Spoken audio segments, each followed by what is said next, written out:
This is Coach Lee, and you're listening to The Door Report. Headlines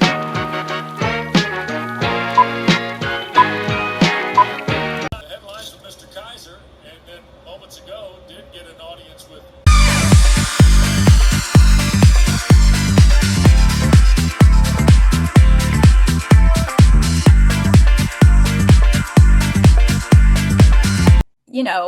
There's tons of people that vote on the AP poll, and it's not a perfect system, but at the end of the day, no matter who you pick, it does even out because there's so many people who vote. And like I said, it's really fun for discussion. It doesn't, probably matter in the end, but I'm glad that people are having a really good time with it.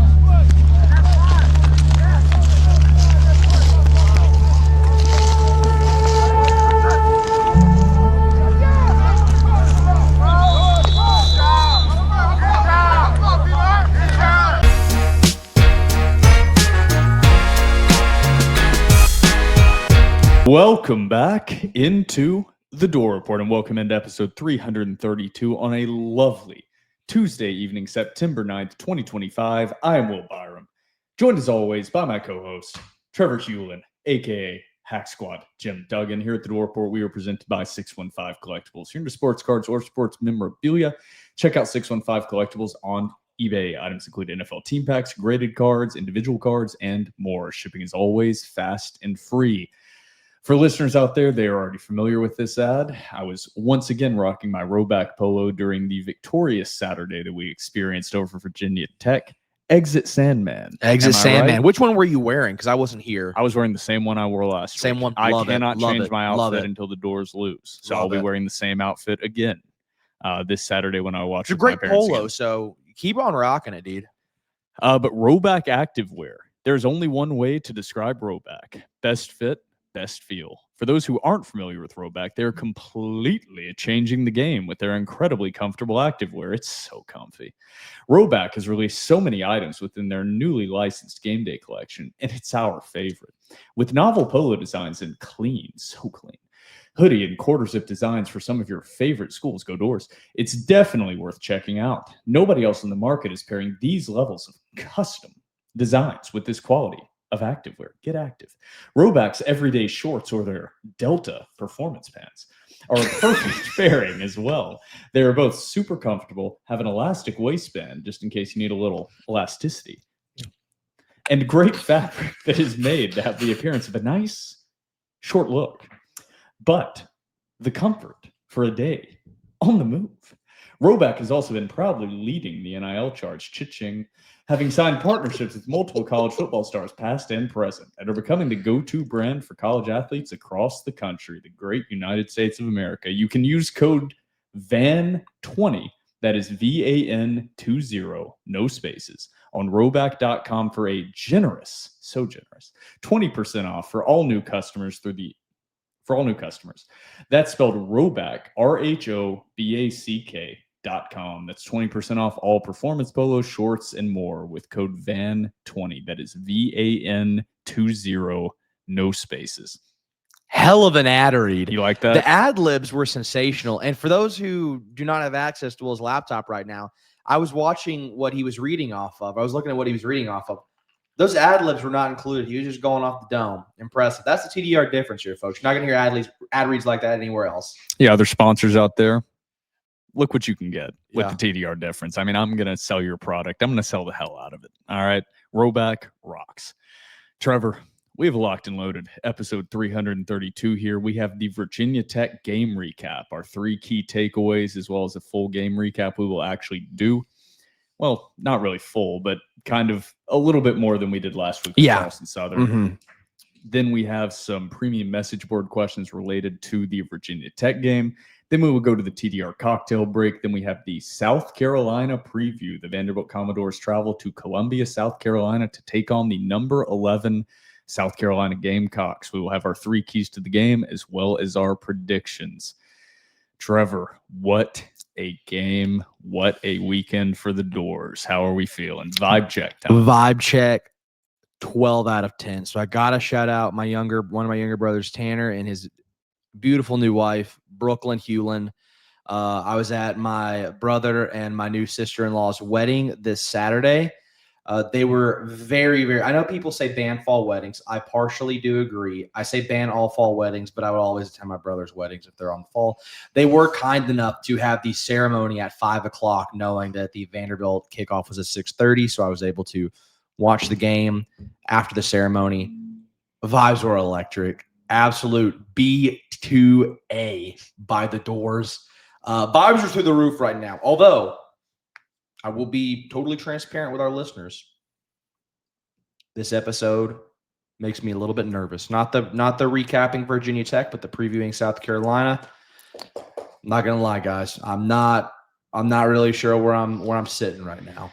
Yeah, me and Trevor both. Usually we have our score predictions like locked in. I don't have They mine are on. locked. I have mine is still up in the air. I think I might have to go with my gut feeling live. I have like 4 score predictions that I could go with, but we talked about the South Carolina game a lot during the season prediction episode we did with Blake, and everybody knows how we feel about South Carolina, that there is some voodoo magic around this Vanderbilt-South Carolina matchup. So I'm a little nervous. I kind of agree with that. But before we get into all that and more, we are now a part of the On3 Publisher Network. Visit thedorreport.com today and subscribe to a monthly or annual premium membership and support TDR for access to our premium content. Excuse me. Choking on my own spit. Yeah, dude, the Zen and the Diet Coke mixture coming up on you. And our premium message board behind closed doors. Also, don't forget to follow us on Twitter and Instagram at The Door Report. Like us on Facebook. Subscribe to our YouTube channel. Our podcast is available on iTunes, Spotify, YouTube, and Google Podcasts. And while you're at it, give our podcast 5 stars and a review on iTunes or Spotify, and subscribe to that YouTube channel. It's now time for segment 1. You know, that's a guy I'd die for, clearly. And, you know, I'd go out there every play and die for him if I had to over and over again. Welcome back into episode 332 of the Door Report, and welcome into segment 1. We have the Virginia Tech recap on the docket. The Vanderbilt Commodores traveled to Blacksburg, Virginia, inside of Lane Stadium, and sung Exit Sandman. Exit light, take my hand Off to Never Land. The Vanderbilt Commodores won by a final score of 44-20. However, at halftime, the Commodores were trailing 20-10. We will dig into that game a little bit, or a lot of bit, during this episode, actually. But I'm going to start off reading the stats, because I think that's the best way to start off. I'm going to start off with team stats, actually. Overall, I'm going to read the overall game team stats first, and then I'm going to read off the insane second half stats where Vanderbilt stomped on Virginia Tech's throat. Overall in the game, Vanderbilt was 5 of 7 on third downs with 23 first downs. Virginia Tech was 6 of 14 with 16 first downs. Vanderbilt total yards 490. Virginia Tech 248. 228 passing yards for the Doors, 134 passing yards for Virginia Tech. If you're a numbers guy, that is 11.4 yards per attempt for Vanderbilt. Incredibly efficient in the passing game, running the ball. Holy hell. Vanderbilt ran for 262 yards on 37 carries. Virginia Tech ran the ball 31 times for 114 yards. Vanderbilt averaged 7.1 yards per rush. Virginia Tech 3.7 yards per rush. We will hit on this in a second. Penalties. Vanderbilt penalized 11 times for 77 yards. Virginia Tech only penalized 3 times for 30 yards. Vanderbilt did win time of possession, 32 minutes and 12 seconds to Virginia Tech's 27 minutes and 48 seconds. Getting into some individual guys' stats, Vanderbilt held Kyron Drones to 17 of 29 passing for 134 yards, 1 touchdown. A lot of passes, not a lot open downfield. We talked about it beforehand about Vanderbilt containing the Green Bros, not really brothers, on the outside. Vanderbilt certainly did that. Incredible job by the defense on that front. Rushing the ball, Virginia Tech's leading rusher was Kyron Drones, 13 carries for 36 yards and 1 touchdown, with a long rush of 27 yards. Marcellus Hawkins, 8 carries for 29 yards. Vanderbilt shut down the run. Yeah, absolutely. Yeah, that defensive front had themselves a day. The Green brothers combined for 3 catches between the both of them. Donovan Green with 1 catch for 22 yards. Aiden Green, 2 catches for 10 yards. Virginia Tech's leading receiver. Tucker Holloway, 2 catches for 43 yards. Vanderbilt did not give up a sack the entirety of the game.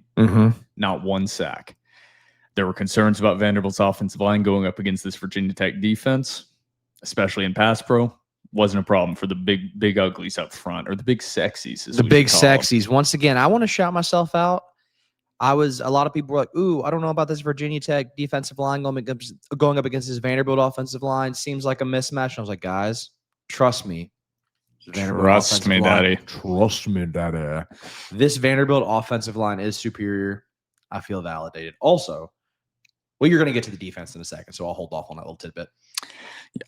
On the Vanderbilt side of things, Diego Pavia, 12 of 18 for 193 yards, 2 touchdowns, and I will be honest, 1 very bad interception. A very un-Diego Pavia interception to have. Threw it down the field into double coverage. Off his back in his foot. face. There was a flag on the play that was against Vanderbilt that was a valid flag. And it's almost like Diego Pavia had a slight brain fart and threw it as if it was a free play for Vanderbilt. Hello, producer. Thank you for joining us.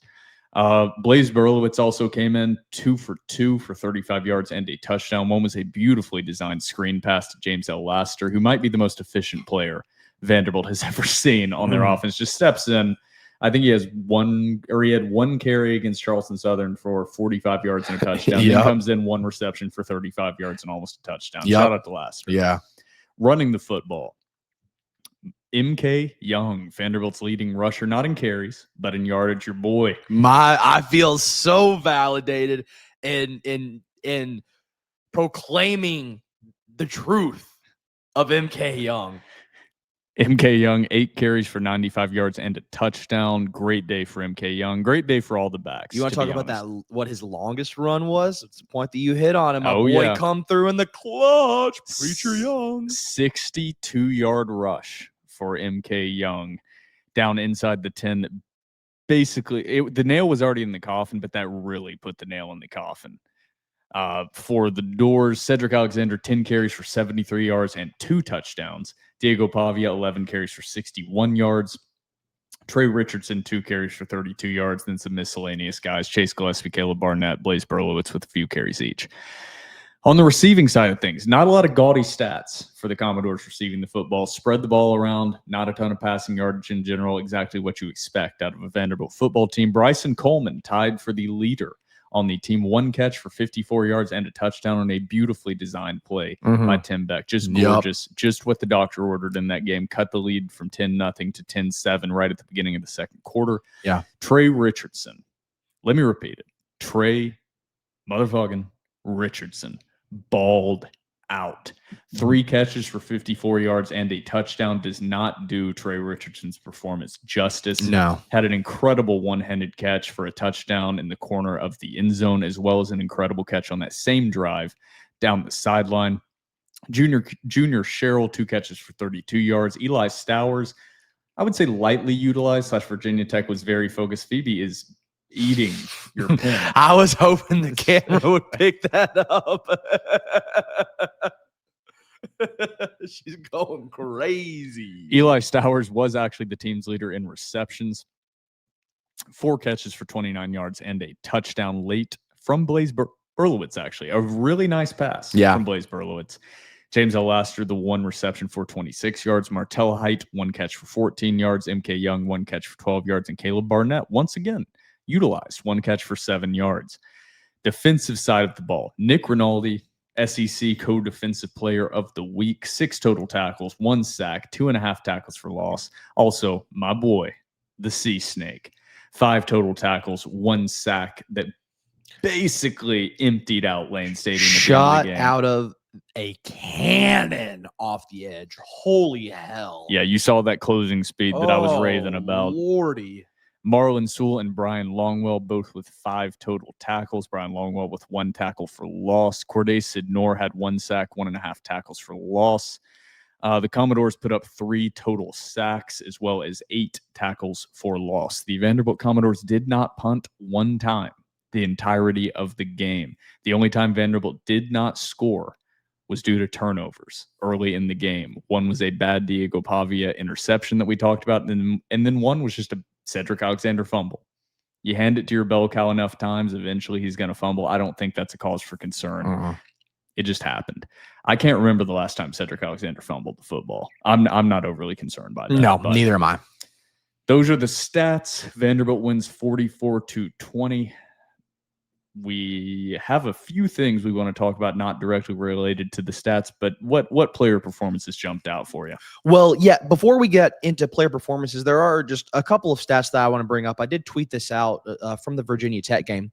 Oh, go ahead. Sorry, I meant to do this. I don't want to interrupt you. No, go ahead. I meant to read off the second half stats. Oh, yes. So Vanderbilt dominate.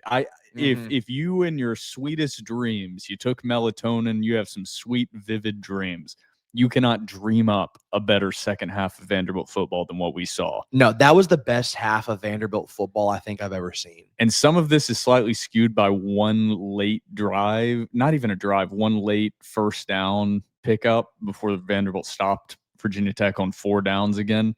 But the overall stats late in the second half, Vanderbilt had 287 yards of offense and Virginia Tech still had negative 14 yards of offense late in the game.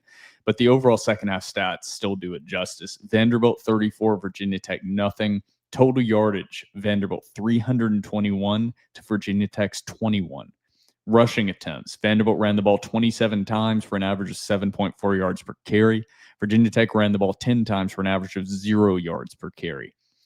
Rush yards 199 to 0. Pass yards 122 to 21. Third down conversions, Vanderbilt was 4 of 5, 80%. Virginia Tech was 0 of 4. Fourth down conversions, Vanderbilt was 1 of 1. Virginia Tech was 0 for 1. Total plays run, Vanderbilt ran 38 plays. Virginia Tech ran 17 in the second half. Just dominance. Tim Beck and Stephen Gregory were in their bag in the second half. Total domination. I said it just before you read off those stats. I don't think I've ever seen a half of Vanderbilt football like that in my entire life. And I've been watching Vanderbilt football my entire life. That second half was something to behold. That's something I'm going to tell my kids about 20 years down the road. I'm going to be like, hey, little Trevor, you want to hear about this second half performance Vanderbilt had against Virginia Tech back in 2025? Before we get to individual guys, one stat that I want to bring up, and we don't have it in front of me, but I did tweet it out earlier this week. Vanderbilt, in terms of EPA, estimated points added per play, they average 0.6 EPA per play. That is in the 99th percentile of all college football. Now, what that means is Vanderbilt is running one of the most efficient and best scoring offenses in all of college football 2 games in. Vanderbilt's offense is humming. Granted, I know I said it a lot last week. I'm going to say it again this week. 2 games, small sample size, but regardless, that's very, very impressive. In terms of individual performance, one guy that I really, really, really want to highlight, because last year he did make a lot of boneheaded decisions. Last year he did get burnt a lot. But it's a guy that I want to see succeed, and I think a lot of Vanderbilt fans want to see succeed. Colby Taylor. Colby Taylor had a sensational game Saturday. Colby Taylor's job was to shadow Aiden Green the entire game. Aiden Green is Virginia Tech's #1 receiving threat. He has the most receptions. He shadowed him the entire game, 4 targets, 2 pass breakups, only allowed 2 catches, 10 total yards. That's immaculate. Colby Taylor was in his bag. Colby Taylor had that guy on an island. And that's a guy that we saw in week 1 go up against Virginia and South Carolina's secondary. I apologize. South Carolina's secondary, and make a lot of really, really good plays. And Colby Taylor had him bagged. So that's the first guy I want to bring up is Colby Taylor. I thought he had a sensational game. In terms of, I'm going to stay on the defensive side of the ball. 2 guys I want to highlight. Obviously, Nick Rinaldi. Not much to be said because he's being recognized right now as SEC Co-Defensive Player of the Week. Had a sensational game. Beautiful sack on a 4-man pressure. Just whooped the guy in front of him. Colby Taylor's been awesome. One guy I want to shout out that I don't think stats will show up to unless you have a PFF sub. Brian Longwell in pass coverage has gotten really, really, really, really good.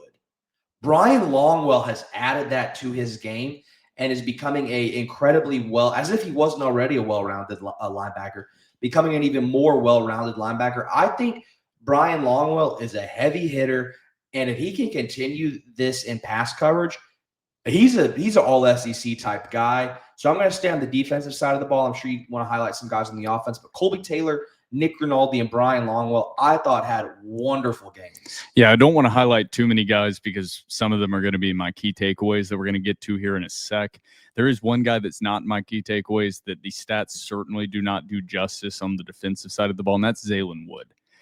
There was a Corday Sidnor sack that was 100% caused by Zaylen Wood demolishing two Virginia Tech defensive or offensive linemen. Zaylen Wood is a wrecking ball and had a hell of a game. And the stats won't do it justice because he was doing a lot of that dirty interior work, but Zaylen Wood had a great game as well. I love that poll. So we are going to get to our key takeaways in a sec. There are a couple small things from this game that I know me and Trevor are both kind of itching, or at least I am, to hit on. Number one, before we get into referees, the broadcasting crew on ACC Network. One of the worst I've ever seen or heard. Outside, as far as like ESPN affiliated broadcasting, it was the worst I've ever heard. That was not like an ESPN Plus local announcer crew on a basketball game. That's a whole different thing. These go back and watch the full game like I did multiple times. They were obviously rooting for Virginia Tech. Yeah. It was every time Vanderbilt did something great, it was, and Bryson Coleman down the sideline and runs it in for a touchdown. Cedric Alexander breaks it up the middle and another Vanderbilt touchdown. And every time Virginia Tech scored, they were just, and Kyron Drones off to the left. And it was just small things like repeatedly. And this will lead into the referees. Joshua Singh getting that offside penalty called against him, and the announcers and the color commentator. The color commentator was the worst. He was bad. I don't have the name. He was atrocious. But he said something like, how can that happen? You're just directly over the ball. You're looking for the movement of the ball. How does that even happen? And then you go and watch the replay, which they showed, and obviously the center moved. The center shook his ass. The center moved, and it was clearly should have been a false start. I'm like, that's how it happens. And he just repeatedly said, that just can't happen. I don't know how that happens. And getting to the real issue I had, which just cemented that I had to rant about how stupid this broadcasting crew was. And if I could remember their names, I'd say them. I just can't. At the end of the game, Vanderbilt was up 37-20 with 3 minutes left inside the 10. Yeah.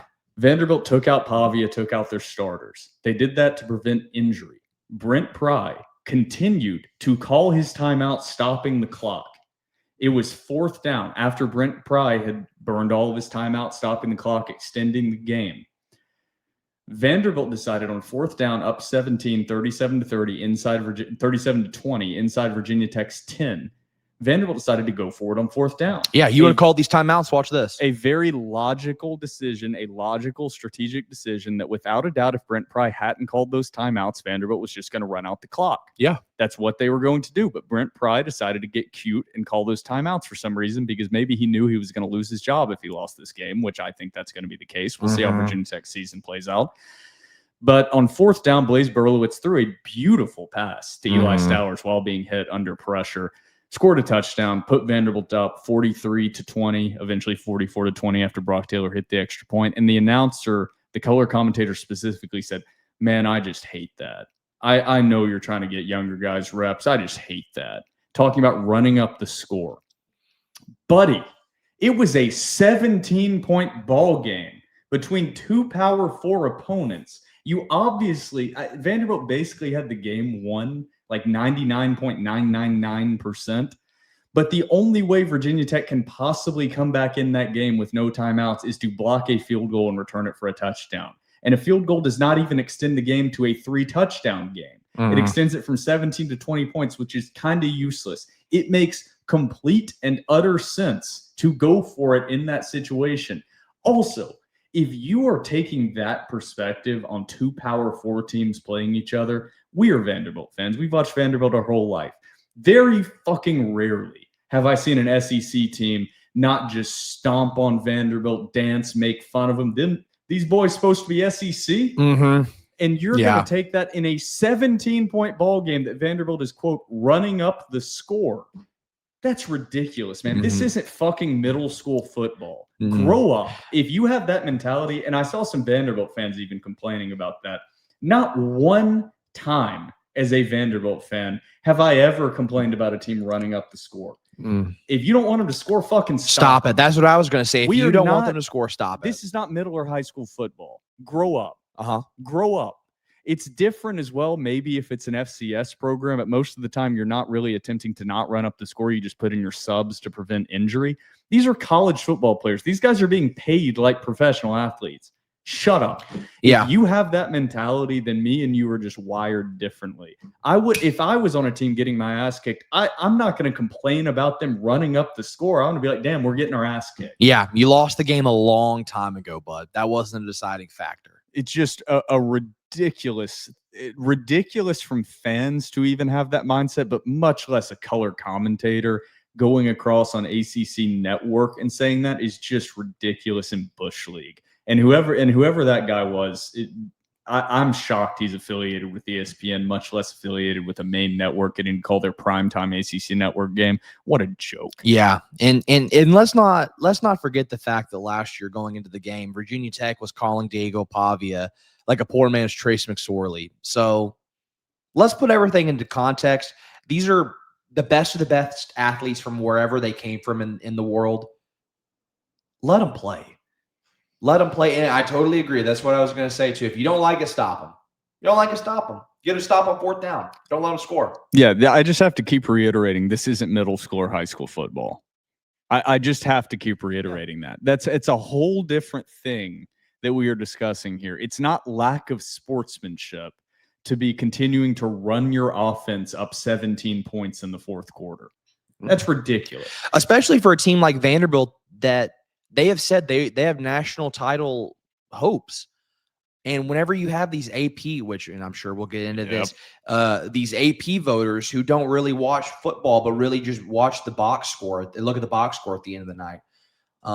Putting up points and absolutely destroying your opponent matters. Yes. That matters for Vanderbilt. If Virginia Tech was in a similar situation, I tell you what, Virginia Tech would have done it because they know these AP voters that don't actually watch the games, they're going to scroll through and look at the box scores and I see, oh, Virginia. They don't know that was a garbage time touchdown. All they see is that Virginia Tech won by a certain amount or that Vanderbilt won by a certain amount. That matters. Regardless of if it should or not, it does. Yeah, because these AP voters, as Josh Pate said, the system is corrupt. Yeah. It is. And we can lead straight into this right before we get into our three key takeaways. The recent AP poll, Vanderbilt received 1 vote in the recent AP poll.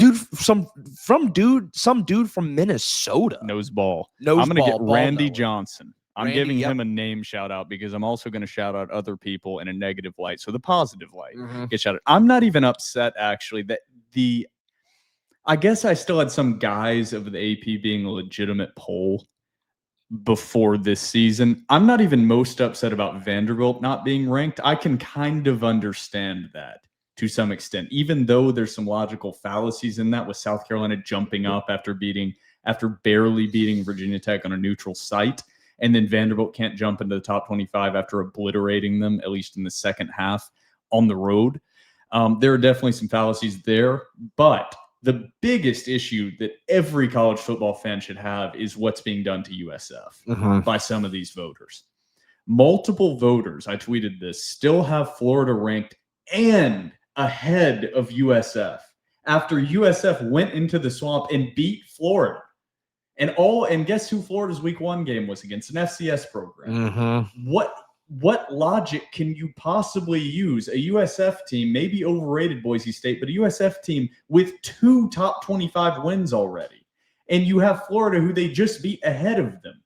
One of them, Cokie Riley, deserves to have his name out there and shamed because there is one person in particular I'm going to talk about last that has gotten the most shame, but she's not the only one. Cokie Riley, watch ball. You give us your logic as to how that is the case. I would love to hear it because there is none. You didn't think it through and you thought no one would notice and you thought you'd get a pass. Another one, Mike Jocks, I don't know, Jocko Sports, also had Florida ranked above USF in the top 25 poll.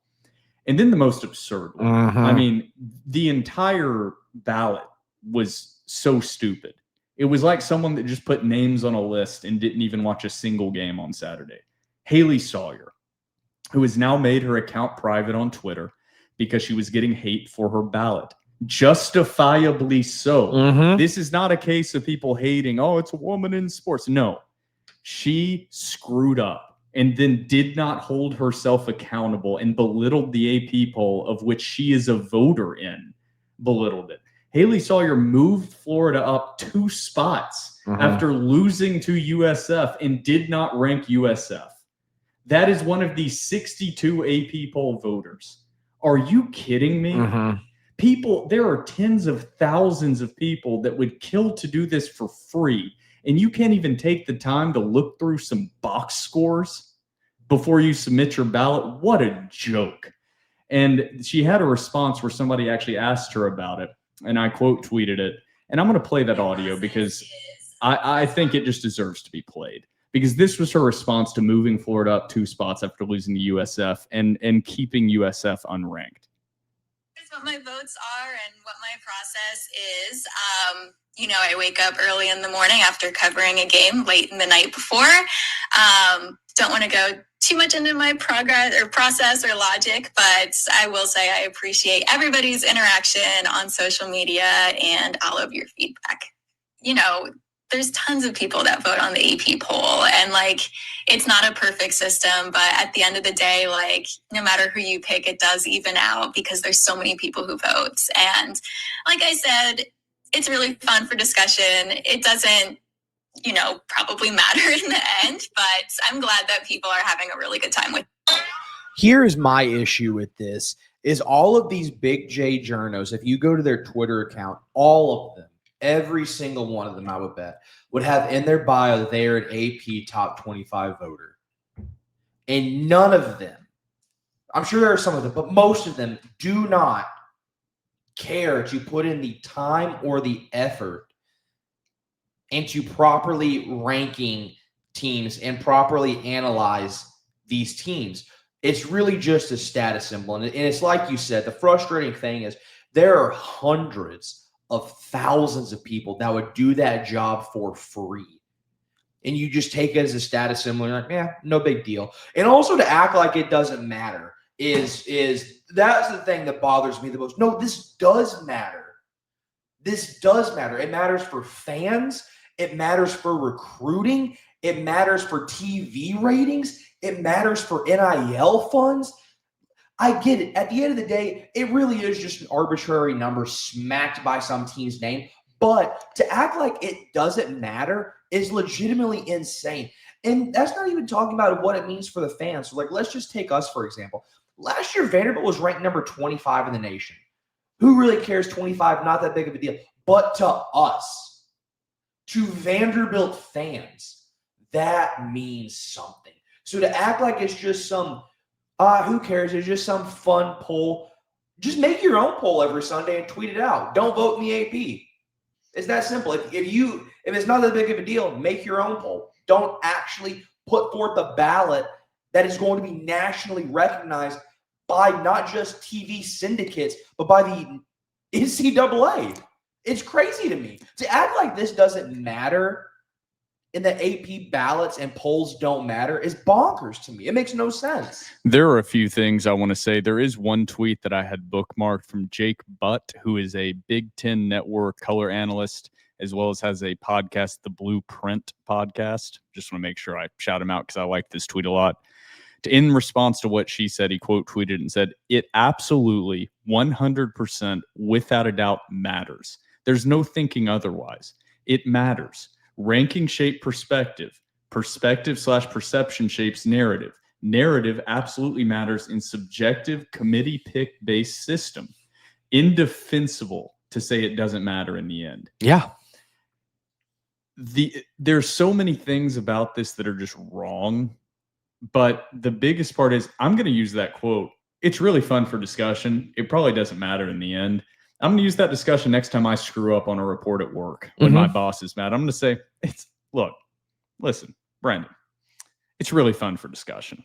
it doesn't probably matter in the end. That's literally what she is saying. And also Yeah. the gist of her quote is there are a lot of people that vote in the AP poll, so it all evens out in the end. That's basically her exactly That's also saying, not how statistics works at all. she's basically saying because 62 people vote in the poll that she can be uninformed and it doesn't matter. Just That's- from a logical point in mathematics, that's not how that works at all either.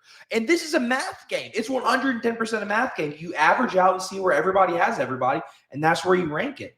Like, I get it. A lot of people vote. Your vote can, pardon my French, literally fuck up a lot for a team. Mm-hmm. Your one vote out of 62 can really screw up stuff for some people. Like, that's not how math works. Just ridiculous overall. She's made her Twitter account private, deservedly so. I hope she loses her privilege to be an AP voter because it is a privilege. Yeah, I totally agree. And the fact you're not taking it seriously and just treating it how the average Joe Schmo treats their day job, where you're clearly just doing enough to not completely, and maybe not even enough to sound not completely uninformed, but just kind of doing enough to get by. That's not what this fucking is. If you're a sports journalist, I'm using huge quotation marks, you got to care about it on a different level. You got to be like Josh Pate. I don't care if you're a beat writer. Yeah. If you're a beat writer covering a team, you got to be like us. Yeah. You got to love it. And if you're a national writer, you got to love it. This isn't something you get a degree in and then do, clock in at 8, 9, 10 a.m., leave at 4 or 5 p.m., and then I'm just done. That's not how this shit works. And it's pathetic. I think social media has really removed the guys that these beat writers and a lot of the national analysts and columnists know more than the average fan. They don't. Yeah. They don't. Some of them do. Yes. I'm going to keep using him because I think he's great. Like Josh Pate's a great example. Josh Somebody Pate's that very knows knowledgeable. way more than most people. But there are a lot of them that just don't know that much. They are people that were not raised in a household of sports fandom, and they just got a degree and they fell into sports journalism, and now they got a job at some local paper in California, and they're the beat writer for the USC Trojans. And there are people like that all across the SEC. There are people like that at Vanderbilt. People that just don't care that much. Yeah. And it's gross. It's just gross. We have talked about this a lot. We should probably get to 2 or 3 key takeaways from the actual Vanderbilt game, unless you have something else you want to rant about here. In terms of the AP, I think Vanderbilt should be ranked. And shout out to Josh Pate for bringing that up. Yeah, it's like what I said before the season. If you dressed up Vanderbilt in Alabama or Oklahoma clothes, they'd be ranked without a doubt. Yep. So it's just a broken system. Let's get to our 3 key takeaways. Trevor, I'll go first here if you don't mind. How about it? I'm going to go with the obvious one, and I'm sure it's on your 3 key takeaways, so I'm stealing one maybe. The offensive line. Dadgummit. Yeah. And I'll let you, if it's in your 3 keys, I'll let you. No, have at it. The offensive line moved the man in front of them. The pass pro was solid. There were some penalties. Again, and we will hit on those a little bit. There were some ineligible man downfield penalties. That is what it is when Pavi is trying to extend plays. Some of them were very ticky-tack, in my opinion. Did he break the 3-yard barrier? Sure. But I equate those ineligible man downfield penalties in college to illegal screens in the NBA. It is against the rule, but it's one of those things that is not typically enforced unless it is egregious. And clearly, this SEC crew was like, we are going to call an eligible man downfield if you are an inch past that spot. And they did.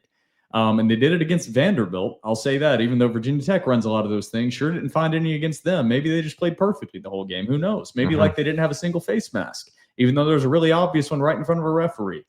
But yeah, the offensive line was way above anything that I could have possibly expected. Gave up no sacks. Vanderbilt averaged over 7 yards per carry. They just dominated that Virginia Tech defensive line, and it was impressive to watch. Yeah, I totally agree. And like you said, we'll get into the penalties. I told Will beforehand, I did go over and look at the message board questions, and one of them in particular asked specifically about the offensive line of penalties. I actually have a really interesting, not even segment, but something that I would like to tell you guys about whenever we get to that question. My key takeaway number 1, Trey Richardson is everything we thought he would be X 20. Trey Richardson And I understand that there was a lot of concern coming into the season. Like, okay, D2, he is objectively fast. Will the production that he had at D2 translate to not just D1, but to the SEC level? No, I know there haven't been any SEC teams Vanderbilt has faced yet, but thus far, especially after the Virginia Tech game, Trey Richardson is a difference maker in the passing game that I don't think Vanderbilt has had in a really, really long time. Whenever you talk about a guy that has the ability to not just stretch the field, which Vanderbilt drastically needed, but a guy that has no fear in going across the middle, running these slants, running these drags, these crossers, but also a guy, not just in the passing game, utilized in the option game. He's been utilized in the run game. This guy is not a gadget player whatsoever. This guy is the ultimate utility football player. And Trey Richardson is awesome, and I love watching him play football. And so my key takeaway from this game was going to be the offensive line, but I'm going to go to Trey Richardson. Trey Richardson has been nothing short of sensational. Don't worry, you stole my second key takeaway right what there. goes So, around hey, comes back around. What and goes forth. around comes around. So my second key takeaway with Trey motherfucking Richardson. Trevor, you hit on everything that I needed to say there. Trey Richardson was phenomenal. Yeah. I mean, a complete difference maker. We talked about that all offseason. The Vanderbilt needed to find a true wide receiver too. They found it. Mm-hmm. This is a little bit skewed here because I don't, it's not as simple as this. Because really, Vanderbilt dominated this game for the most part from the 11-minute mark in the second quarter. Turnovers just killed them at the beginning of that game. But I'm just going to call it second half adjustments. And I don't even think they adjusted that much. There were some small things that they did differently. Steve Gregory started sending a lot more pressure on Kyron Drones. But the offense, it's not like the offense did anything different. The offense didn't get stopped one time unless they stopped themselves. So whatever was said in that locker room, whatever adjustments were made, it goes to Clark Lee, it goes to Tim Beck, it goes to Steve Gregory, it goes to Jerry Kill, it goes to the players that actually went out on the field and executed. Whatever was said in that locker room, they came out on a mission in that second half and stomped on the throat of an opponent in a way that I have never seen a Vanderbilt team do, even during the James Franklin era. I've never seen them turn a game around like that. And there was a stat they showed on ESPN that was after trailing by 10 or more points. This was the largest margin of victory after trailing by 10 or more points by the Commodores in at least 80 years. Yeah. This was a different Vanderbilt than we have ever seen before. So that's my key takeaway number 2. Is called second half adjustments, but really it's just the turnaround they made in an environment that Vanderbilt teams of the past, even pretty good ones of the past, would have just folded inside of that Lane Stadium environment that was rocking. So just shout out to this team. It's a very different Vanderbilt team than we have seen before. Yeah, I absolutely agree. Once again, I want to shout out Steve Gregory.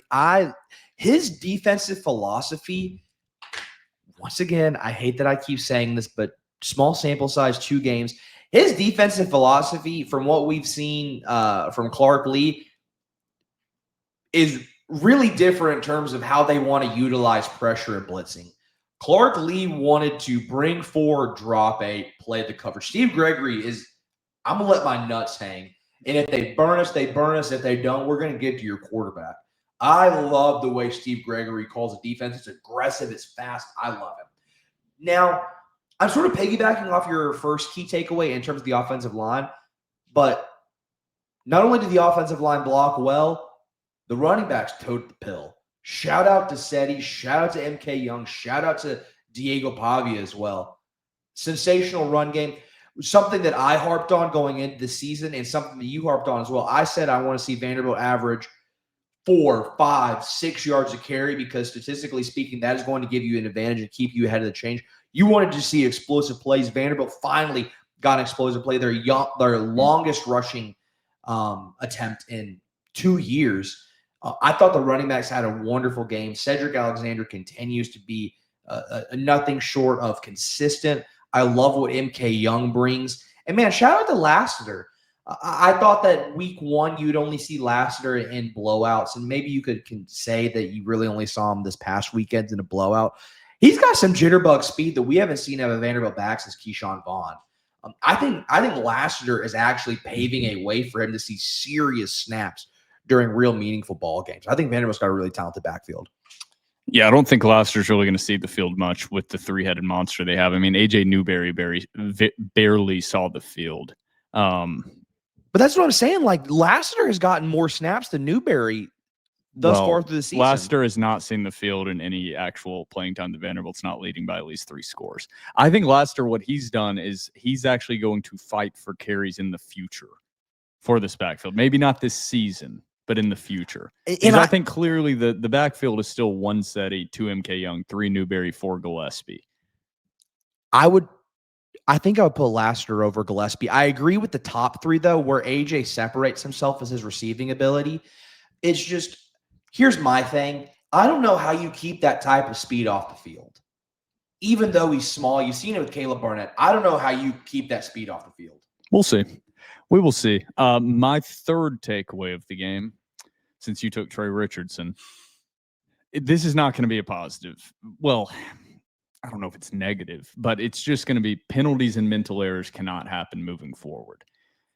You were able to get by with it this game, and I think against some future opponents, you will also be able to get by with what happened at the beginning of that game. Vanderbilt came out sluggish and sloppy and made some un-Vanderbilt plays early with the fumble from Cedric Alexander and the pick from Diego Pavia. They cleaned it up after that. The penalties were troublesome. They were troublesome in the Charleston Southern game, troublesome once again. And we have some issues with how the game was officiated, whatever. The penalties were called. And there were actually more penalties than the 11 for 77 because there were a few situationally declined by Brent Pry that don't show up in that box score. But against a team like South Carolina, you cannot have all those penalties. Granted, they did not actually prevent the offense from scoring this time, but in the future, I think they will. So while it is great to have a 24-point victory, you always want to teach lessons and learn off of a win. But you cannot have those consistent mental errors that Vanderbilt had. Some of them, you're always going to have some penalties. You're always going to have some errors that happen, whether it's a hold or an ineligible man, illegal formation, whatever it is. But you can't have as many as Vanderbilt had. It just felt like every single play I was waiting for a flag to come out. And a lot of times the flag did come out. So that's my key takeaway number 3 is the penalties and mental errors just cannot happen moving forward. Yeah, I agree.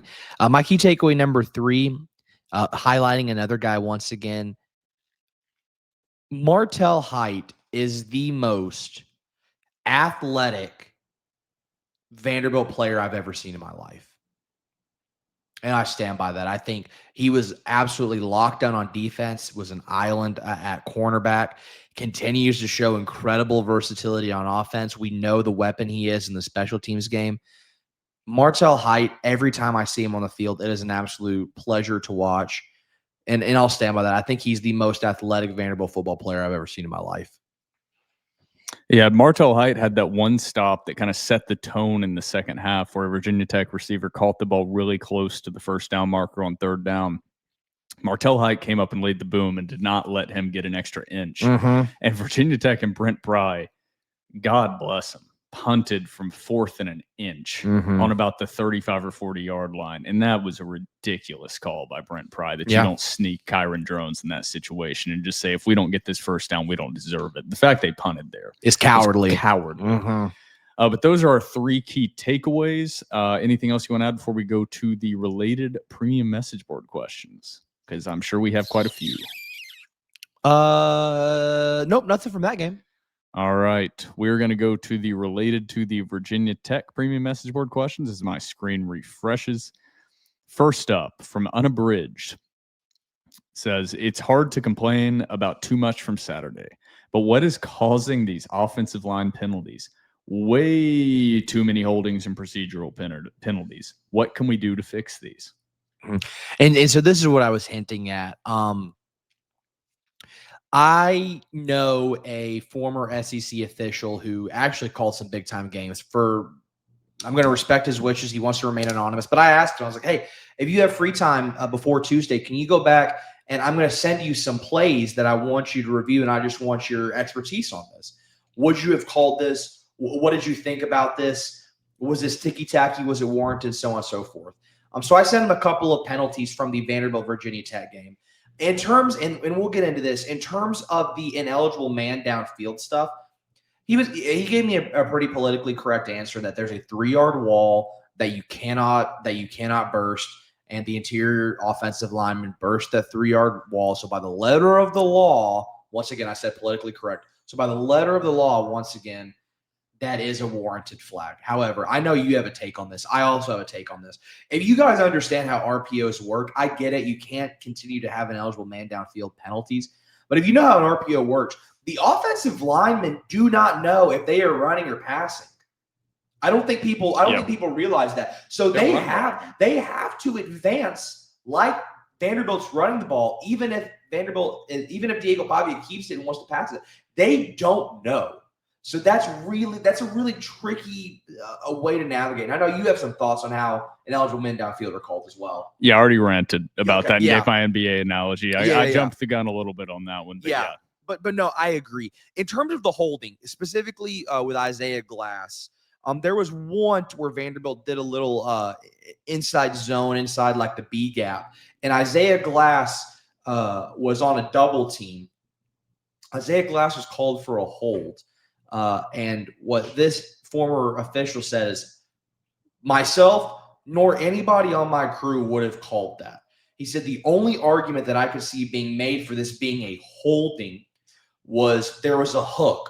But he goes, if you watch the play, the defender was engaged and spun into the hook. He goes, you cannot penalize an offensive line player for a hook if the defender spins into a hook.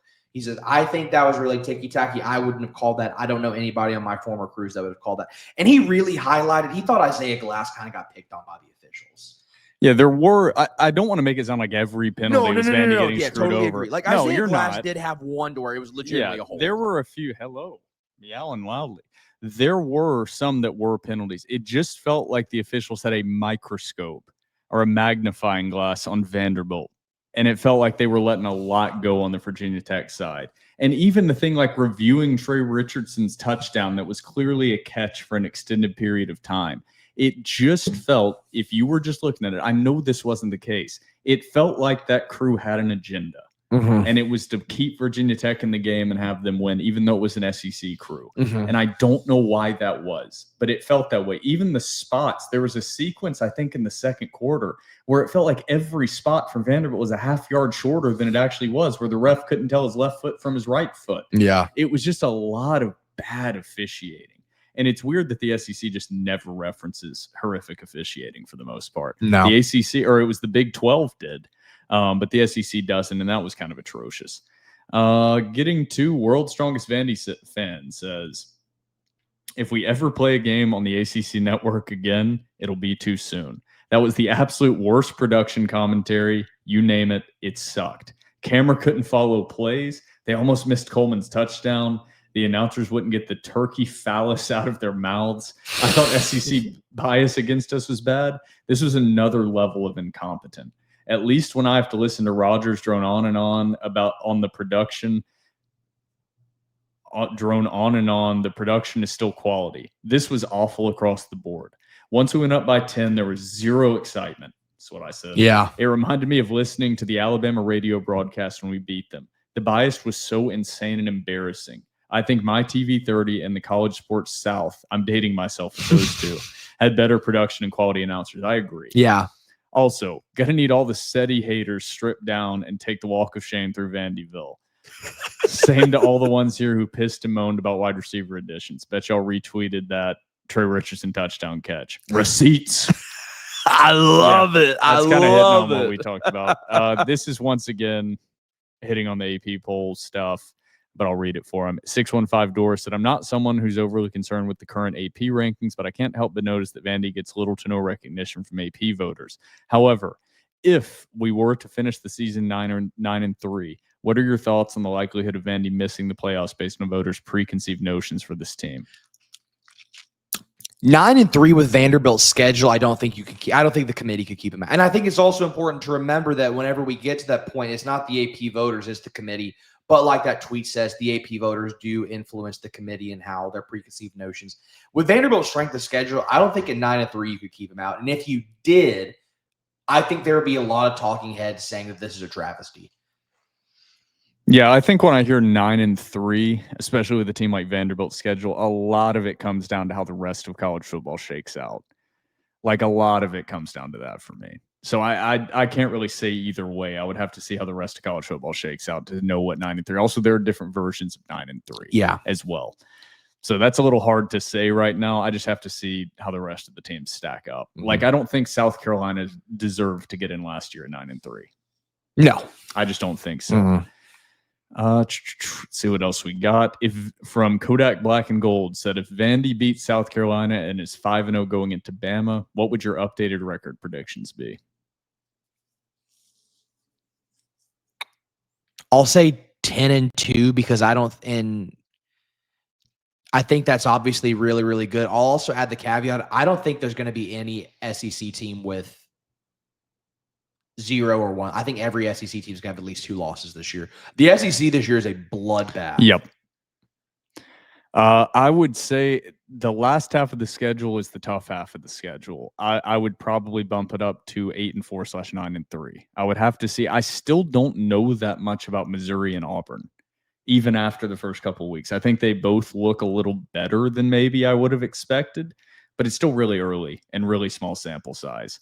And Kentucky looks about how I thought Kentucky would look. Tennessee looks slightly better than I thought they would look. We still don't know that much about LSU. They beat Clemson, but Clemson didn't really look that good this week. So there's still just a lot up in the air. I will know more at that time. I guess that's a real cop-out answer from me.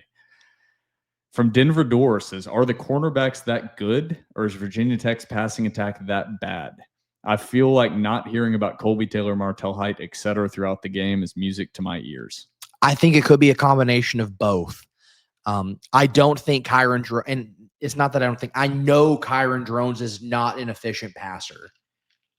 With that being said, I still think Vanderbilt's corners are very, very good. Vanderbilt's corners outperform South Carolina's corners going up against same competition. Yeah, I think you said it. It's a combination of both. Mm-hmm. Let's also now they had more success against South Carolina's defense passing the ball down the field.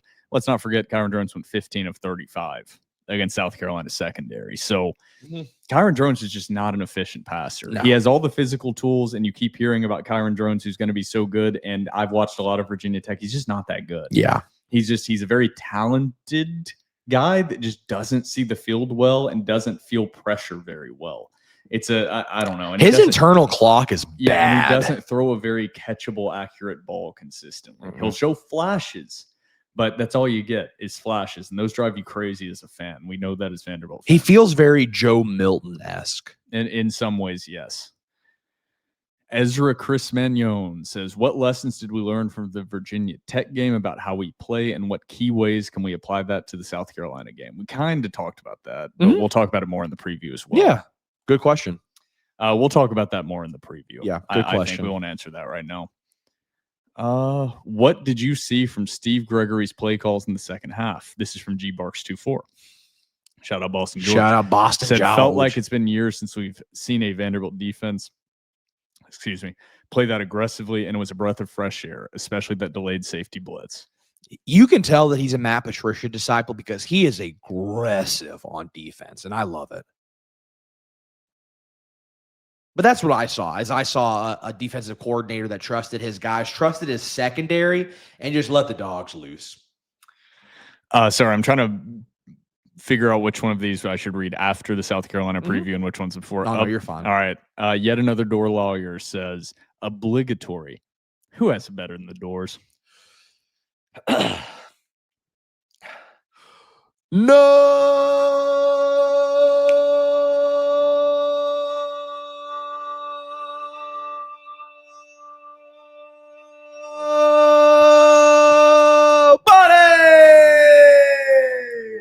Boom. Okay, real question. AJ Newberry, is he getting lost on the depth chart just as a testament to our depth? Him still rehabbing and coming back from injury, or is his value/favor actually sliding? I think combination. I think he's still rehabbing. I think it's a combo. I think you brought in MK Young, and I think MK Young fits what they want to do a little bit more. They're not the same, but Seti and MK Young have kind of complementary/very similar styles of play. AJ Newberry's a little bit different. He's a bit of a taller back, a little bit like more not stringy's the wrong word because he's still yoked. Lanky maybe. I tell you what, But also, AJ I don't think he's 100%. Yeah. I think it's a combination of those two things. I think AJ Newberry as a slot wide receiver, I think he could have some real production there. Good question. This is coming up next from Vandy Door. Says, I'm fairly new around here and I've been catching up on past TDR episodes, and I have a question. I'm pretty sure I know who Kill is, but who are fucking Mary? Oh, that's the winner of the day. Banger That's a question. banger. Unabridged says, oh, no, this is for after South Carolina.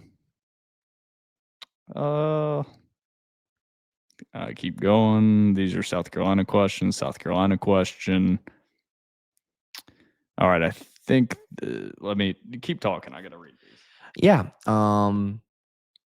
Mary and Kill. So for Mary, I would go Diego Pavia. Kill, I would go. He's no longer with us, but Jerry Stackhouse. Well, he knows who Kill is. Jerry Kill, not Jerry Stackhouse. For Coitus, who do I have Coitus with? I don't know. Eli Stowers after you married him. Yes, because he is a faithful, God-fearing man, and I appreciate that. I do want to talk about AJ Newberry, though, going back to that question. I do think he's still rehabbing, though. However, I think AJ Newberry obviously has talent running the ball. I think, and I don't know if Vanderbilt's ever going to do this because I think he's still too talented, still brings too much to the running back room. AJ Newberry with his pass catching ability, dude, if you lined him up off the edge or at the slot and just let him work, dude, I don't think there's anybody in the SEC that could cover him. I think AJ Newberry, if I was Clark Lee, I've actually done this in college football 26, split AJ Newberry off. I changed the position. I put him as a wide receiver. Heisman candidate. Once again, that's video games, not real life. I think AJ Newberry has some of the best hands in the passing game that I've seen from a running back that wears black and gold since Keyshawn Vaughn. I think AJ Newberry, whenever he gets healthy, I think this running back room is going to be sexy. So there's only a couple more, and then there's kind of some miscellaneous questions we'll do after the South Carolina preview. But this one we don't really have to answer. We've already kind of answered it. From Forever Gold says, I feel like our corners still haven't been truly tested yet like they will in SEC play. Is that a function of solid coverage so far, so the ball hasn't been thrown, or more of a factor of Jerome's just isn't a great passer? Like we said, combination. I think it's a combination, and I think it's also a combination of the Vanderbilt defensive line got after him. That as well. I think we're forgetting that, dude. The Vanderbilt defensive line absolutely ate their lunch in the second half. All right, and this is the last one before the TDR cocktail break from MRTD Burke. Says, not so much a question, more of an observation. I was in Blacksburg for the game last Saturday, and hype around Lane Stadium was everything it was made out to be. However, after we opened up the second half with that score and the stop, the energy in the stadium shifted drastically. Vandy and Virginia Tech fans alike knew what was about to happen. Can't help but think we can do that again in Columbia this Saturday night. I appreciate everyone at TDR for what y'all have done for the community, and forever and always, Doors by 50. Doors by 50, baby. Dude, I love reading, and not everybody has to do them, but I love reading posts like that. Yeah. I appreciate it. We really do appreciate that. I will say, I think the Doors, I don't know. We'll wait. All right, we got a beefy We'll wait. preview and a lot more premium message board questions to get to. So everybody out there, grab yourself a delicious ice-cold beverage or a nice warm coffee if you're listening in the morning. And we'll be right back after the TDR cocktail break.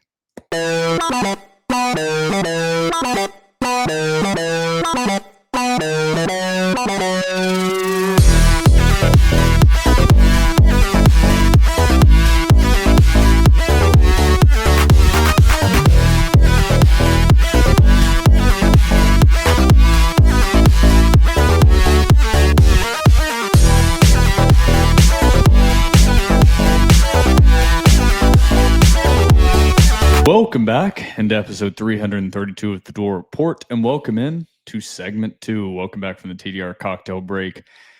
Very aptly named for this preview we're about to go into. A lot of cocks to talk about. The Gamecocks. And welcome to episode 332 of Talking Cocks. Of talking some cocks.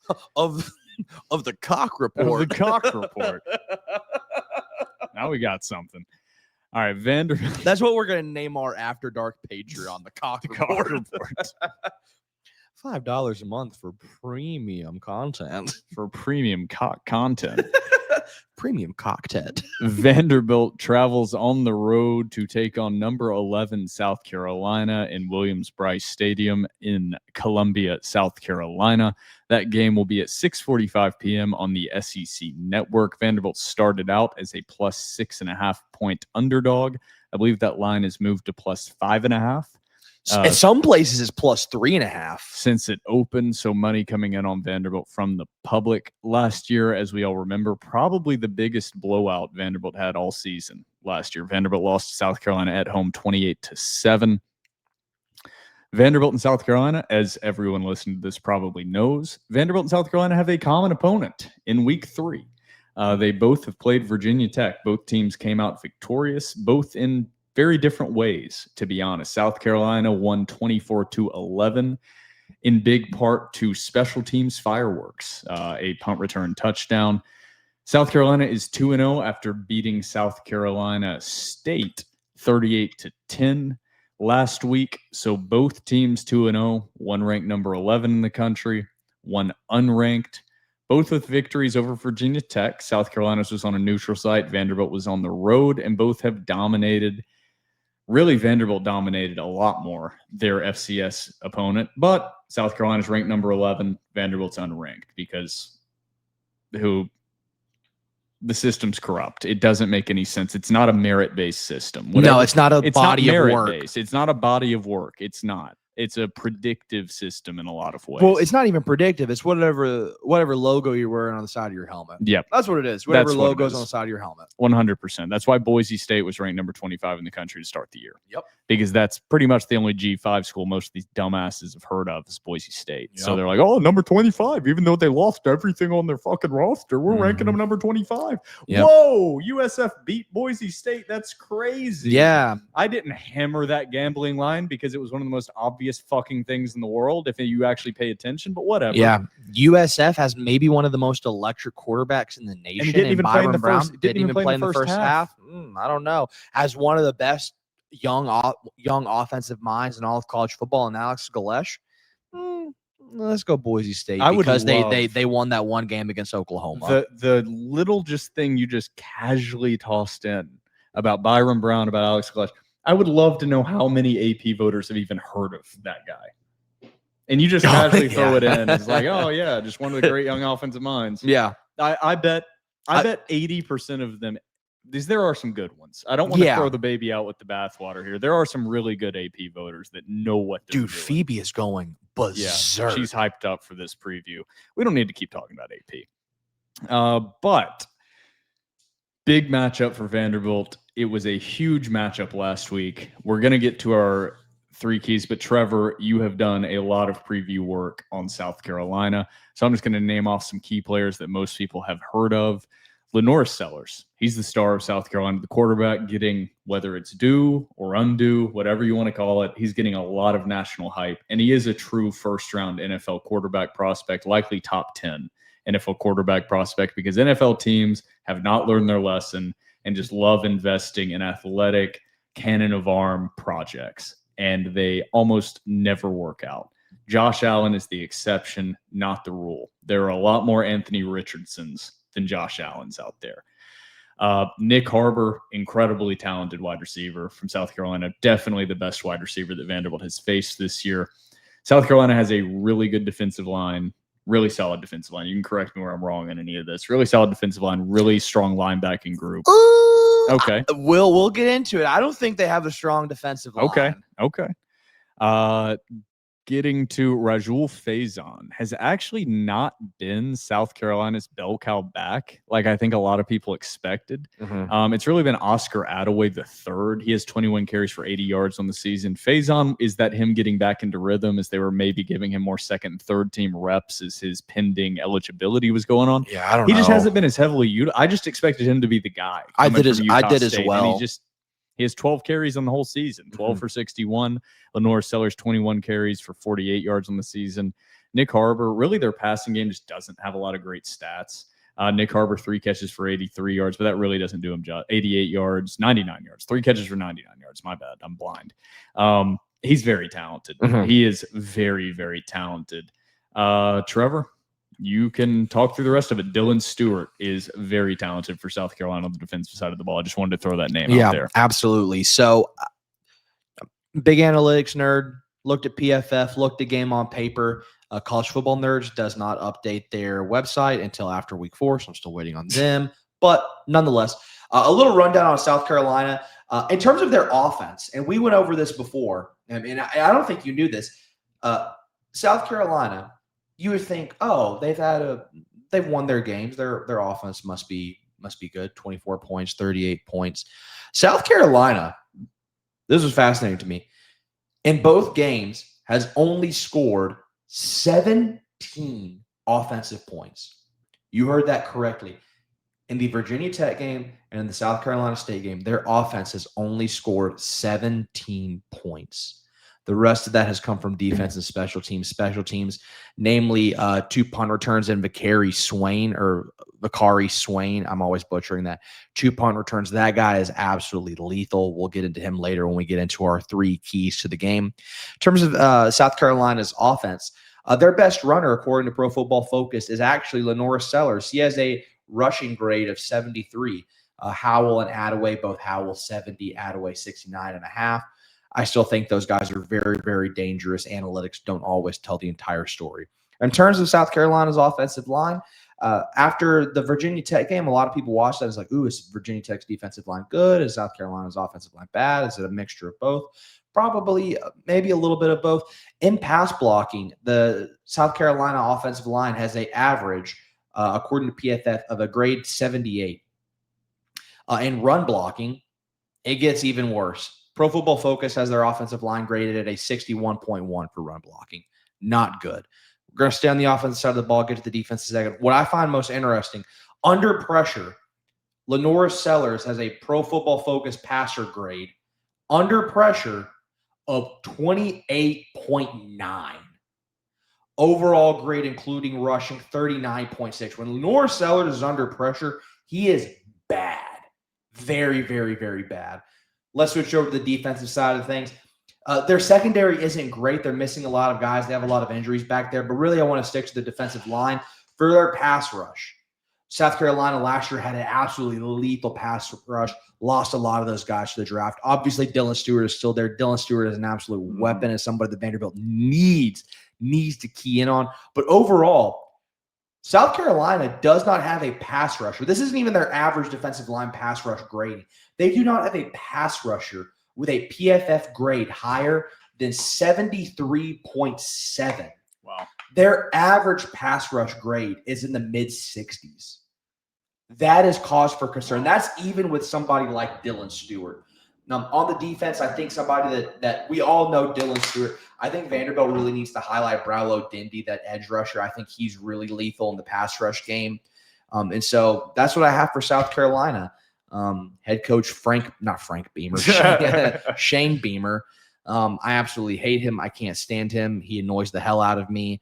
But we'll get into South Carolina, Vanderbilt more. But that's a little bit of the rundown on South Carolina's offense and defense. Yeah, it's not that I like Shane Beamer. It's just compared to a lot of the other SEC head coaches, he doesn't bother me that much. He just seems there's something about him that just seems slimy. I think some of that comes from the fact that I do respect in some ways that he acknowledges how great of a coach his father was, but also really doesn't want to be known as Frank's kid. But part of that I can respect. Yeah, that's what I mean. I like that. Yeah, that's what I'm saying. I think agree that's with you where there. some of that maybe slimy, maybe trying to overdo being a grinder type guy and oversell it because he doesn't want to feel like a Nepo baby, even though he's not. I don't think he is. But yeah, Shane Beamer doesn't bother me. He's just in that void of like, I don't really have an emotion either direction towards him. I already touched on the common opponent. I can read off some of the stats that South Carolina had against Virginia Tech for a little bit of context. Lenora Sellers against South Carolina's defense was 12 for 19, 209 yards, 1 touchdown. Oscar Attaway, 14 carries for 60 yards. Overall as a team, South Carolina only averaged 3.2 yards per carry against that Virginia Tech defense. Nick Harbor had all of his catches against Virginia Tech. I don't know if I didn't watch the South Carolina State, South Carolina game. I'm going to be honest. I watched the entire South Carolina Virginia Tech game. I don't know if Nick Harbor didn't play in that game or if they just ran the ball up the middle. Okay, well, he didn't have any receptions or anything. Yeah. Oscar Attaway, also a threat out of the backfield against Virginia Tech, 2 catches for 23 yards. Virginia Tech did force Kyron Drones into a bad offensive game, 15 of 35 for 221 yards, no touchdowns, 2 interceptions. Virginia Tech did struggle to run the football against South Carolina. As a team, they averaged 3.1 yards per carry. Marcellus Hawkins, 15 carries for 58 yards. Kyron Drones had 12 carries for 26 yards. Kind of a similar offensive performance from Virginia Tech against South Carolina's defense. So South Carolina, in my opinion, their defense is really good. I don't know if really good is. We don't know yet fully. Solid as of the small sample size we have seen. The offense for South Carolina, we haven't seen much out of them. But what we have seen is not good. Yeah, regardless of the national praise that Lenora Sellers is seeing, and he's still ranked in the top 5 of every Heisman thing you see, and I don't get it. Yeah. It's not a hate on South Carolina could very well come out and beat Vanderbilt.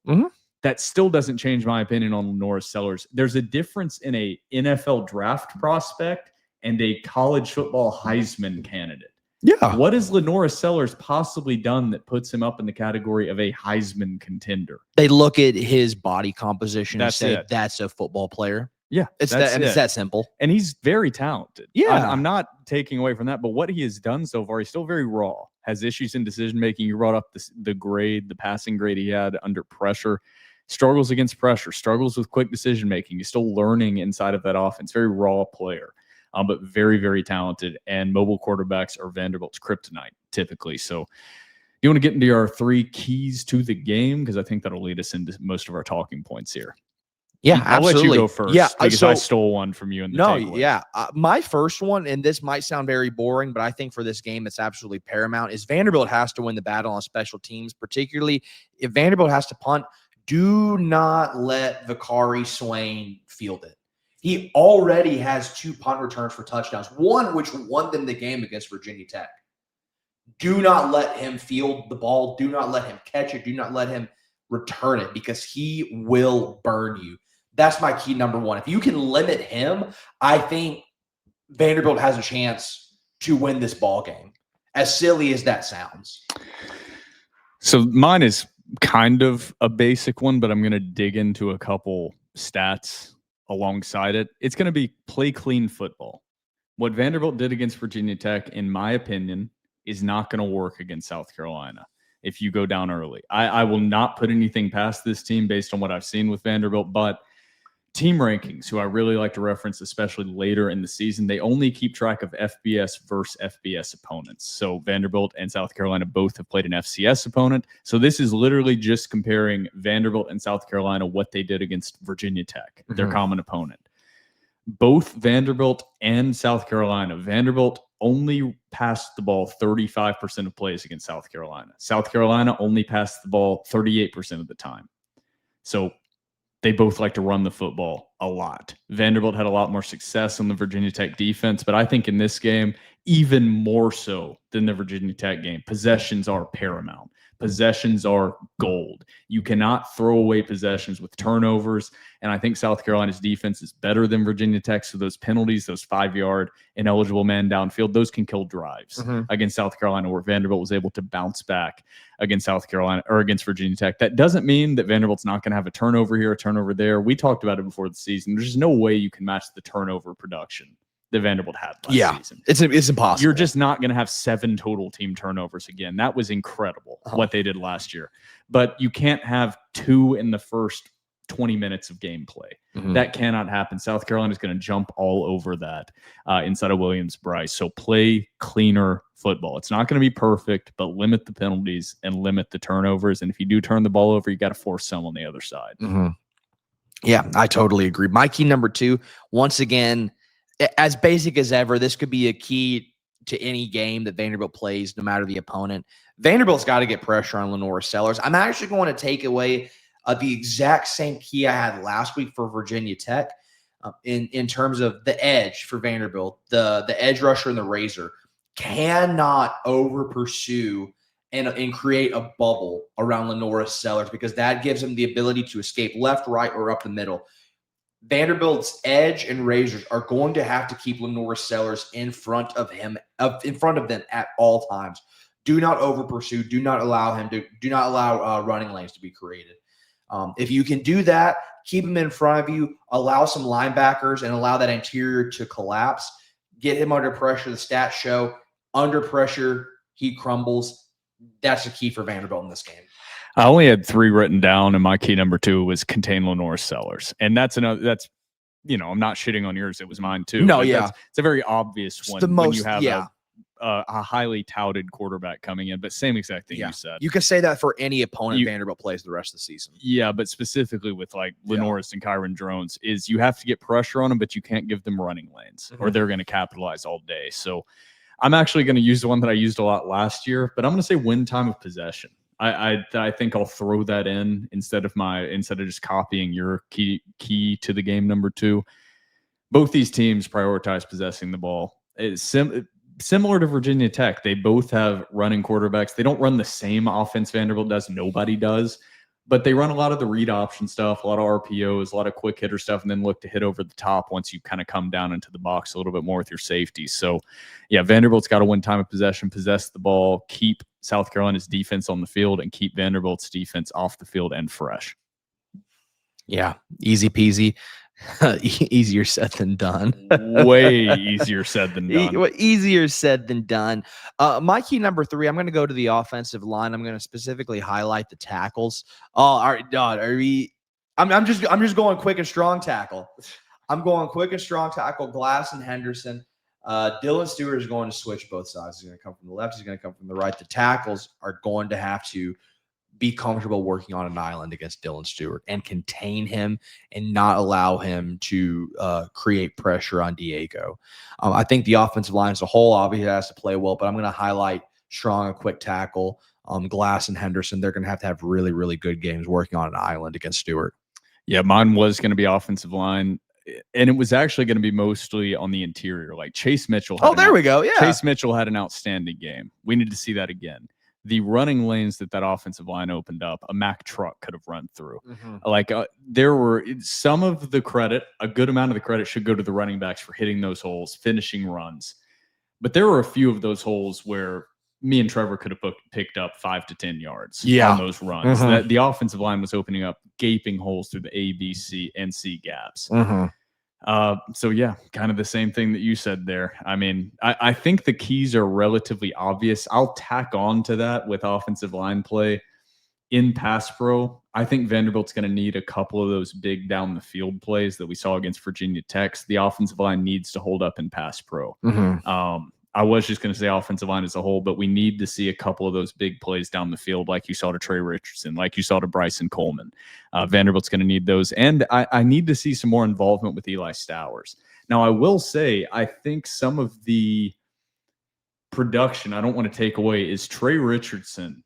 Teams are just unable to dedicate another safety over the top because they have to dedicate eyes onto Eli Stowers. And I think that's opening up things for guys like Trey Richardson on the outside. So it's not a necessity that Eli Stowers needs to be there, but guess who they went to over the middle for a tough catch late in the game to pick up a first down? Eli Stowers. Yeah. He is your best pass catcher, most talented player on the offense. But teams are going to be keying on him. But my real key, number 3, is the offensive line needs to keep doing what they have been doing. So that's our 3 keys to the game. Do you want to go to predictions now? This is brutal.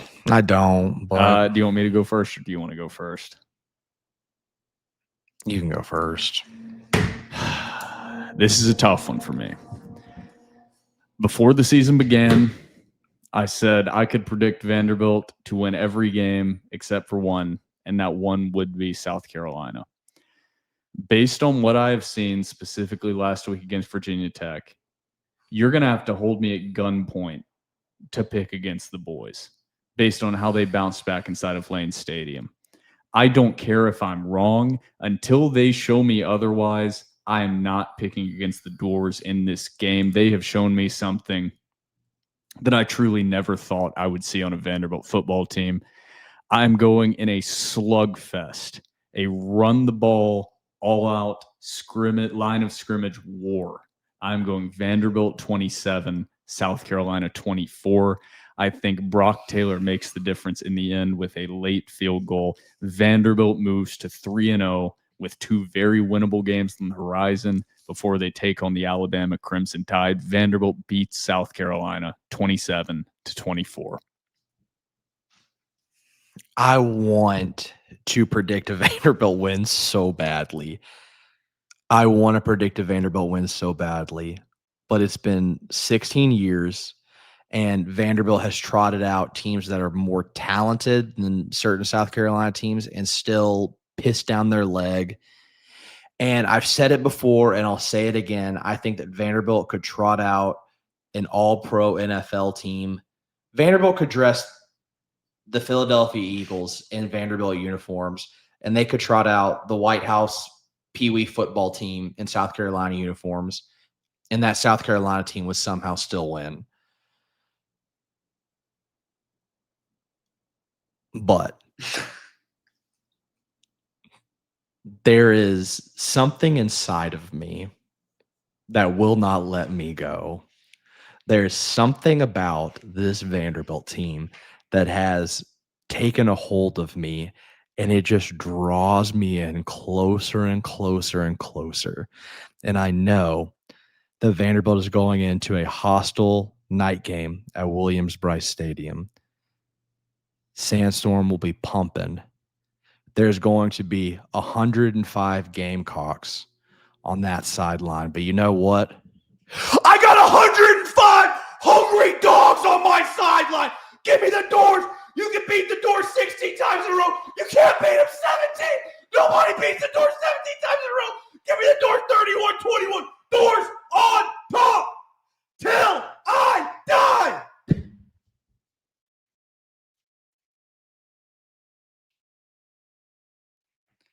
Beautiful stuff here from Hack Squad Jim Duggan. Absolutely beautiful.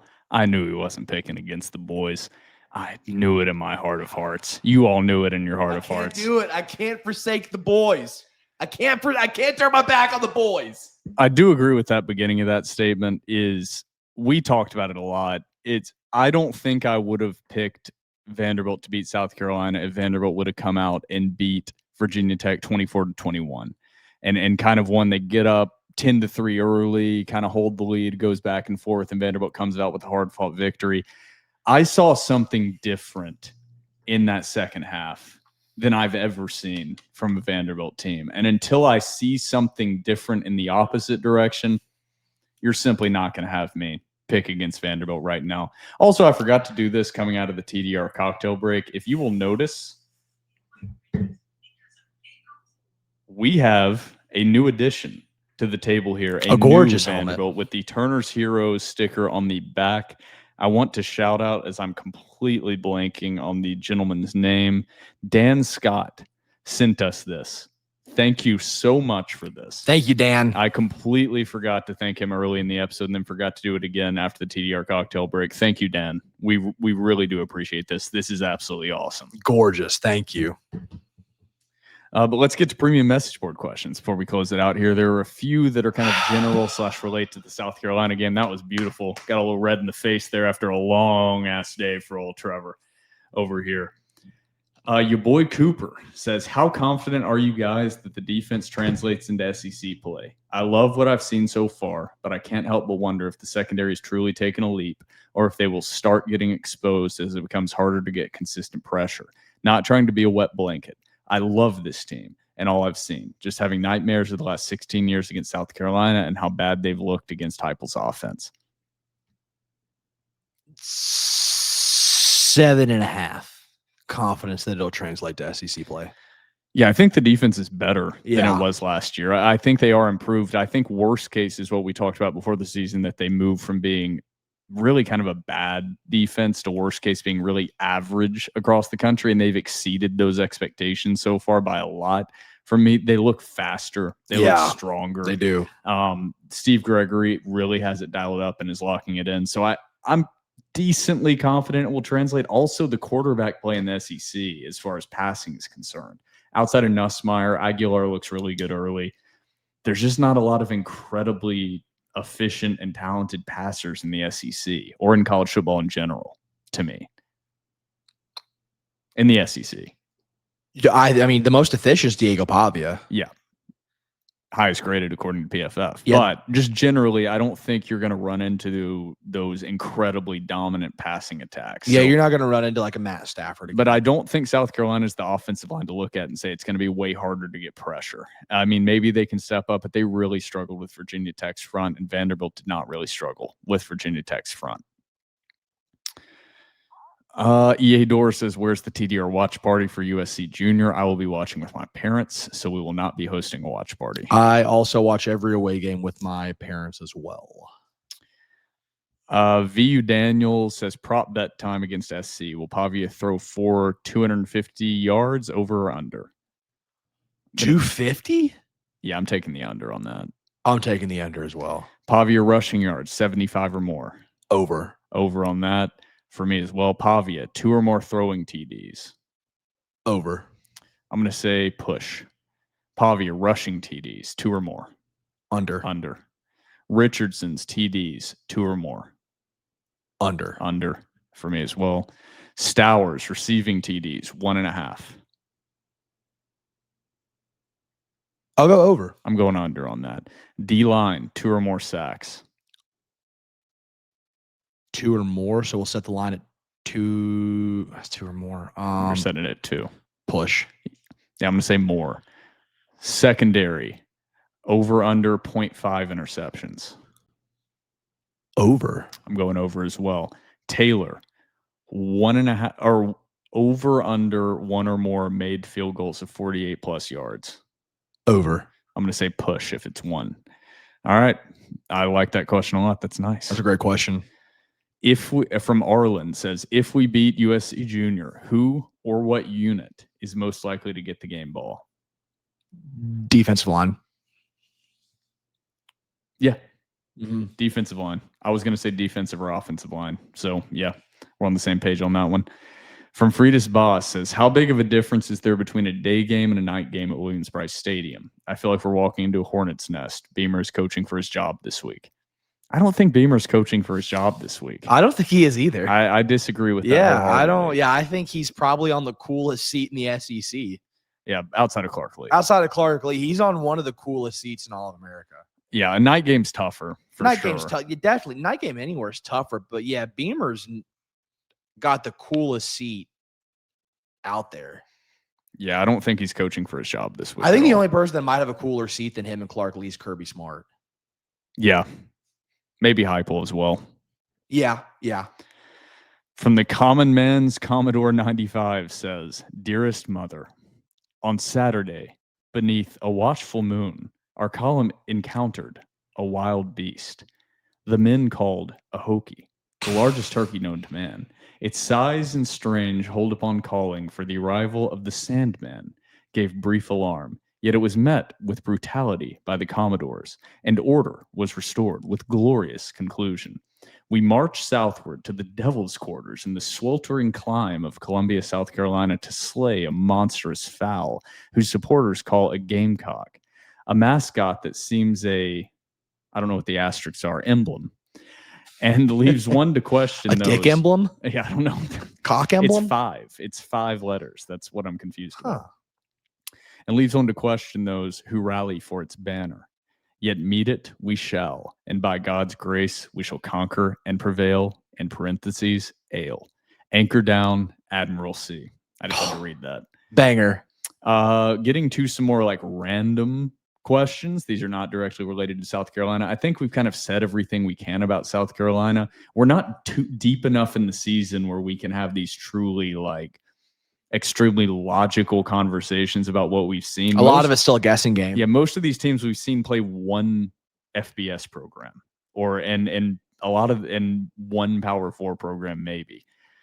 From Deepwater 2015 says, what are your favorite player nicknames or ones you heard during fall camp that fans should know about? Sea Snake and Brocket Ship are two that immediately come to mind. It's Brocket Launcher, not Brocket Ship, but Brocket Ship's not bad if it wasn't already Brocket Launcher.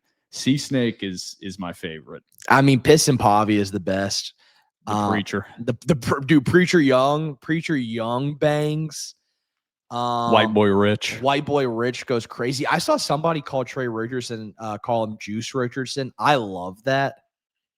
SETI, BBL SETI, as the players like to call him. BBL SETI. BBL SETI. From Sylvan Park Door says, coaches, players, and staff included. Who's the biggest football guy at Vanderbilt? Jerry Kill. Yeah, it's Jerry Kill. Jerry Kill. Do you see that arm tat he was rocking? Dude, electric. Football guy. Football guy. We love Jerry Kill. Chris Klinakis is also Close an second. underrated. It's just Jerry Kill is such a football It's hard guy. to beat Jerry Yeah. Kill. Pepper Door says, who is a player who hasn't popped so far who you think is primed to make a difference in or is critical to this game? That's a good question. I'm going to go. Do you have one first? Yeah, I'm going to go Okay, go. Dante Carter. Damn it, you took mine. Oh, did I? We'll both go Dante Carter. Yeah, I think that you've seen quite a bit of Marlon Sewell out there. I think CJ Hurd also justifiably is out there a lot making plays.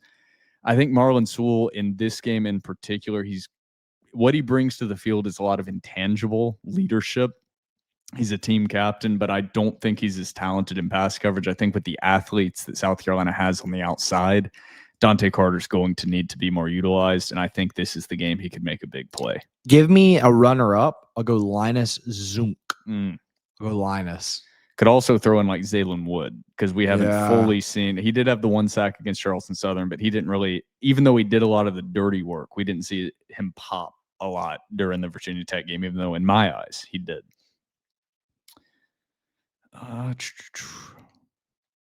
Okay, one more here from JDL Cav says, how hard does the schedule look from here on out? ... In baseball. He's trolling me. I hate you. Also, would Trevor please tell us more about his relationship? Maybe set aside 40 minutes for it. So I will, but she will remain nameless and faceless. Good. I will say, here, I'll give you a little fun story. This weekend, I was in my brother's wedding as a groomsman. She was my date to my brother's wedding. During the ceremony, beautiful ceremony, shout out to my younger brother Tanner, his beautiful wife Brooklyn. After the ceremony, during the reception, obviously eating, Vanderbilt's about to kick off. Pull up my phone, set it on the table next to us, put on the game. During my brother's wedding, we obviously stopped watching it to watch like my other brother Chase give the best man speech and like Tanner have his dance with my mom. Obviously watched that as opposed to the Vanderbilt game, but we would sit there, we'd watch the Vanderbilt game, and we were distraught during the first half. We sat with my mom and my dad. My mom and my dad actually watched it with us at our brother's wedding, and every time Vanderbilt scored a touchdown, we would go and dance. And then we'd be like, okay, time to go back to the game. We go back to the game. Vanderbilt will get a 3 and out. We'd be like, all right, got to watch this offensive possession. Vanderbilt will get a touchdown. We would go and dance. So we really turned the juju around. She's a wonderful lady. That is all you will get to know about her. And it's like I said, I'm not embarrassed of her. I'm very proud and honored to call her my girlfriend. I will never say her name on Twitter or post a photo of her because I do not want her to be subjugated to the harassment from Tennessee Vols fans. And also, wonderful lady. The haters are going to be furious if they do stumble upon a photo of the beautiful. She was at couple. lot 2, week 1. She was at lot 2, sat with me. The haters, the losers, of which there are many, are furious. Yeah, they're furious about the constant berating they give of Hack Squat, saying he's never going to find a lady, and when he does, she's going to be absolutely stepped on. Not true. Yeah. Wonderful lady. Yeah, wonderful lady. Out of your league, brother. Hate to Dude, tell I ya. outkicked my coverage. I outkicked my coverage. Anything else you want to add here on episode 332 before we close it out? Phoebe has something. Phoebe has something to say. Phoebe has never seen the Doors beat the Gamecocks in her entire life, but I think it changes this weekend. I think the Doors go 3-0, and by God, Lord have mercy on my soul. I trust the boys. I trust the boys. The last thing I will add on here before we close it out, if Vanderbilt beats South Carolina and is not ranked, which I don't think will happen, if they beat number 11 South Carolina, I believe they will be ranked in the AP poll. If they are not, this podcast will become a nuclear warhead. We will become weaponized. Whatever you have seen from USF complaining or bitching and moaning about different individual ballots, no. It will become my sole mission for the next multiple weeks to call out the scam that is the AP poll. Yeah. If that is the case. I don't think that's going to be the case. But if it is, my God, it is completely broken. Disregard the AP for all eternity. It is pointless. If Vanderbilt starts out 3-0 with victories over Virginia Tech on the road and number 11 South Carolina on the road, domination of an FCS program, and if they're not ranked, they should be ranked top 18 at minimum. If that happens, I think theoretically what will happen is they'll be like number 23. 23 would be mad disrespectful, Yeah, and I would get just as upset. It will not quite as upset, but I will get upset. No, But yeah, not as upset. I agree, but I will find their emails. exactly. We will become nuclearized, militarized. You will see what We happens. will adopt the industrial military complex on behalf of the Vanderbilt Commodores. But we will see what happens this Saturday at 6:45 p.m. in Columbia, South Carolina, airing on SEC Network. For myself, Will Byrum, my co-host Trevor Hulan, and our producer Phoebe, this has been episode 332 of The Door Report, powered by 615 Collective.